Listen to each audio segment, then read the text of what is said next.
துறந்தா வணங்காத ஒருத்தனை பார்த்தா எனக்கு தெரியாதா? தோளோடு தோள் நின்னா தருவானே உசுரதா. அவனை கண்டினியூஸா வாட்ச் பண்ணிட்டே இருங்க. ராயா போய் என்ன சொன்ன? தப்புன்னு கேஸை வாபஸ் வாங்கிட்டான். கெஞ்சி கேட்டேன் சார். பாருங்க, நாங்க யார் மேலே வீணா படியெல்லாம் போடல. பாதிக்கப்பட்ட பொண்ணே தான் சொல்றா. கொஞ்ச நேரத்துக்கு முன்னாடி கோவில்ல வச்சு உங்க பையன் கிட்ட சட்டையை பிடிச்சு சண்டை போட்டிருக்கா. இப்ப கூட எங்க வீட்டுல தான் இருக்கா.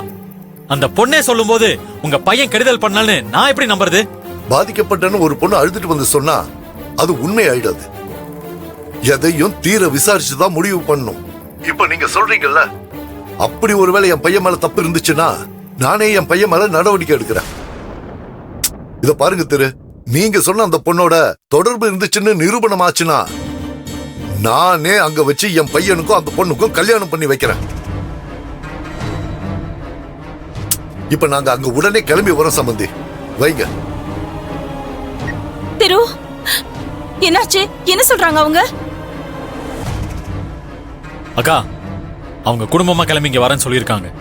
ஏன்பா திரு, அவங்க எதுக்கு இங்க வரணும்? அவங்க தான் தப்பானவங்கன்னு தெரிஞ்சு போச்சுல்ல. அப்பா, எதுவா இருந்தாலும் அவங்க வந்ததுக்கு அப்புறம் முடிவு பண்ணிப்போம். இந்த பொண்ணு சொல்ற மாதிரி நம்மள நம்ப வச்சு ஏமாத்தினது உண்மைன்னா அவங்கள நான் சும்மா விட மாட்டேன்.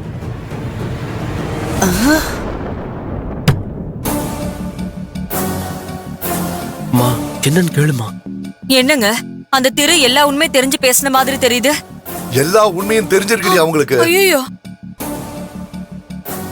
அப்போ எல்லாம் தெரிஞ்ச நீங்களே நம்ம பையனை அந்த பொண்ணுக்கு கல்யாணம் பண்ணி வைக்கலாம்னு சொல்றீங்க?